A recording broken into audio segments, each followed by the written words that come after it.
नमस्कार प्रणाम। Power star Pawan Singh के चाहने वाले हो जाए खुश का, पावर स्टार पवन सिंह का कमबैक हो गया भाई साहब। फिर से गाने का पोस्टर आ गया जिस गाने का टाइटल है एक पीस माल। समझिए कि गाना तो गजब होगा भाई साहब। कि पावर स्टार पवन सिंह फिर से लेकर आ गए हैं वेद इंटरटेनमेंट यूट्यूब चैनल से एक पीस माल। आप सब बता दूं गाने का टाइटल काफ़ी ज़बरदस्त है। और आप सब बता दूं इस गाने को गाए हैं पावर स्टार पवन सिंह और शिवानी सिंह की आवाज़ में।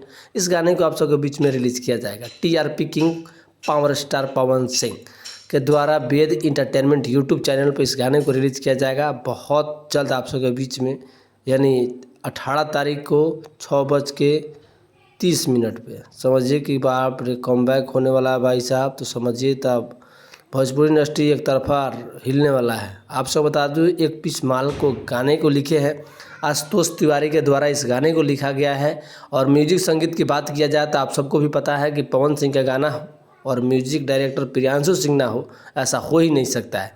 तो चलिए power star Pawan Singh back to back गाना लेकर आ रहे हैं। और आपसे बता दूं कि इस गाने में दिखेंगे एक पीस माल गाने में दिखेंगे पावर स्टार पवन सिंह और संजना मिश्रा इस गाने में दिखेंगे। तो समझिए कि भौकाल इस पर तो पक्का है भाई साहब। तो वेद इंटरटेनमेंट यूट्यूब चैनल को सब्सक्राइब करके रखिएगा, क्या कि बहुत बड़ा ब्लास्ट गाना आने वाला है पावर स्टार पवन सिंह का एक पीस माल। तो जाइए इस गाने को देखिए और ढेर सारा प्यार दीजिए। अगर जो भोजपुरी में पावर स्टार पवन सिंह के फ़ैन हैं तो भोजपुरी प्लेटफॉर्म यूट्यूब चैनल को सब्सक्राइब कर लीजिए।